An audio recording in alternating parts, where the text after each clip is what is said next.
garis.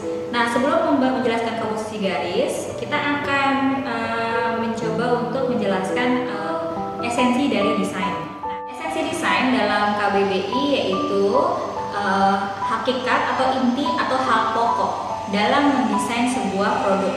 Nah, dalam esensi desain itu ada seperti kerangka yang atau rancangan yang ingin kita buat seperti itu. Nah, dalam esensi desain itu ada lima prinsip esensi desain, yaitu estetika, ergonomika, teknologi, semantika, dan manajemen bisnis. Nah, jadi di dalam nirmana itu kita fokus membahas tentang esensi estetika, yaitu terdiri atas unsur dan prinsip desain. Nah, unsur dan prinsip desain ini terkait dalam desain tadi. Nah, ergonomika itu biasanya nanti akan erat hubungannya dengan manusia dan alat kerjanya. Kemudian teknologi terkait dengan cara pembuatan karya seperti itu. Jadi lebih ke how to produce kayak gitu. Jadi tahapan-tahapan pembuatan bagaimana misalnya dengan alat di dalam desain mode seperti itu ya. Dia akan diajari bagaimana cara menjahit, bagaimana cara membuat pola seperti itu.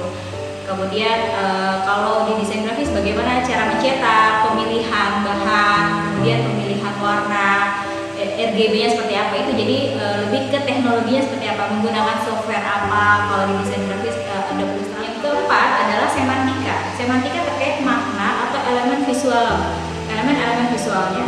Di situ biasanya kita pelajari atau kita masukkan dalam pembuatan mood board. Nah, dalam pembuatan mood board biasanya nanti di mata kuliah studio. Di studio kita akan bagaimana cara membuat mood board. Mood board itu apa? Mood board itu adalah kayak papan pembangkit mood seperti itu. Nah, biasanya dalam tugas akhir dalam perkuliahan itu kita harus menggunakan mood board sebagai konsep atau apa ya, seperti konsep awal atau bahasa rupa kita yang kita batasi seperti halnya kayak warna, kemudian tipografinya, kemudian looknya seperti apa, kemudian stylenya seperti itu ada di mood board. Nah, nanti itu akan dibahas lagi, tetapi bukan di mata kuliah yang mana ini.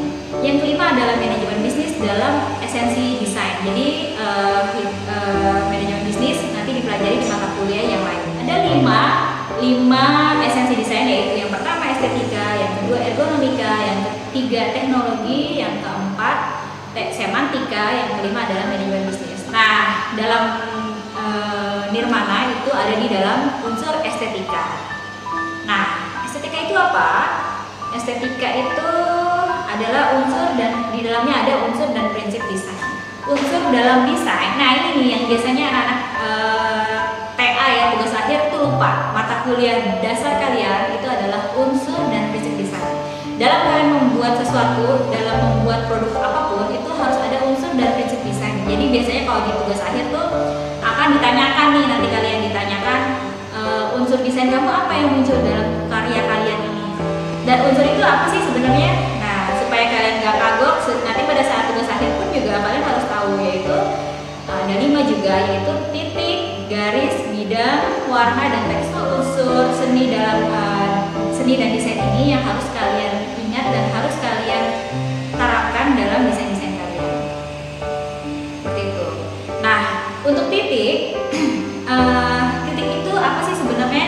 Kemarin saya sudah menjelaskan juga bagaimana cara membuat komposisi titik. Nah, di sini sekarang saya akan menjelaskan titik itu seperti apa. Titik itu tidak memiliki panjang dan lebar. Dia mengambil daerah atau ruang yang merupakan pangkal ujung sepotong garis. Jadi kalau kalian membuat garis, dari sini titik mulai, kemudian di garis berhenti. Jadi awal mula titik dan akhir mula garis. Jadi dari mula sampai dengan akhir garis itu adalah titik. Jadi titik adalah awal dan akhir dari garis, seperti itu ya. Jadi untuk titik juga kita bisa merubah sebuah persepsi. Misalnya titik yang ada di samping ini ya, yang mana yang lebih besar, yang kanan atau yang kiri? Seperti kalau dalam pandangan kita sebelah kanan itu lebih besar daripada yang sebelah kiri, ya nggak? Kenapa? Karena ada ruangan yang mengelilingi ruang atau bidang yang mengelilingi lingkaran titik ini yang lebih kecil ruangnya, itu yang membuat dia menjadi lebih besar. Seperti halnya kayak kalau kalian lihat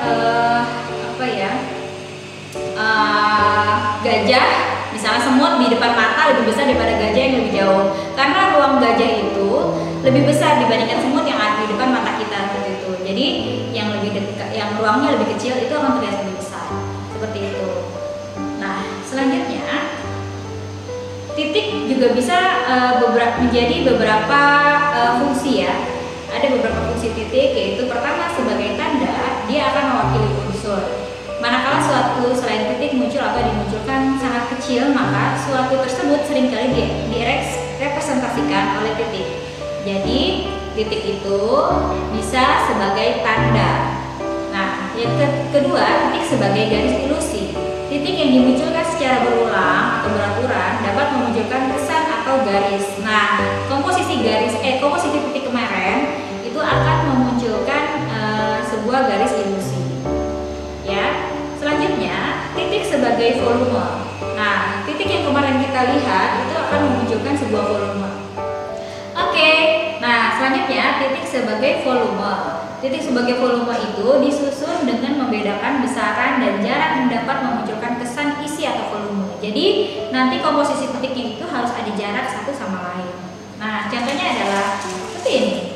Tugas kalian, contoh dari kelas kali ini adalah membuat komposisi titik dan nanti akan memunculkan sebuah volume. Jadi ini kayak ada volume bentuk font X ya.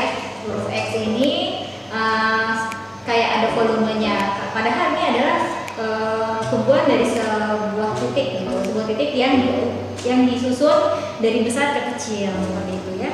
Ini ada volumenya ya. Jadi dari besar ke kecil, besar ke kecil, besar ke kecil, seterusnya. Dan ini seperti ada jarak antara X yang di tengah ini dengan kiri, kanan, atas, bawah, sehingga membentuk sebuah huruf X. Padahal ini semuanya sama, titik seperti itu. Nah, selanjutnya adalah titik bisa sebagai ruang. Ruang itu seperti yang tadi, mirip sama seperti volume tadi. Volume yang dihasilkan dari titik ini bisa menghasilkan sebuah ruang. Jadi misalnya kalian membuat tanda panah. Tanda panah bisa juga dengan menggunakan titik seperti itu. Seperti contoh yang ada di samping, yaitu titik sebagai bidang atau bentuk, bisa dimanfaatkan sebagai bentuk atau bidang tanda tadi, tanda tanya. Misalnya tanda tanya atau tanda arah atau tanda silang seperti itu. Jadi titik bisa sebagai juga sebagai bentuk atau bidang seperti itu.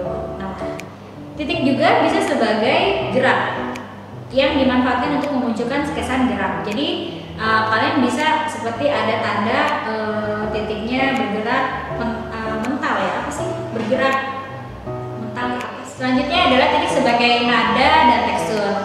Mungkin kalian pernah melihat pointillis. Nanti kita akan melihat juga contoh-contohnya. Pointillis itu adalah kumpulan dari titik-titik yang diatur dari besar ke kecil.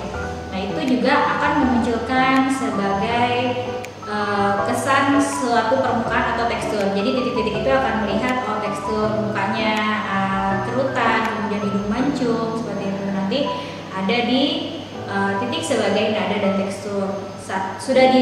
Jika titik diatur akan memunculkan sebuah tekstur seperti itu ya. Titik yang memunculkan sebuah tekstur akan memunculkan sebuah gambar yang awalnya yang dalam bahasa rupa disebut dengan pointillis. Selanjutnya saya akan menjelaskan tugas garis. Check it out.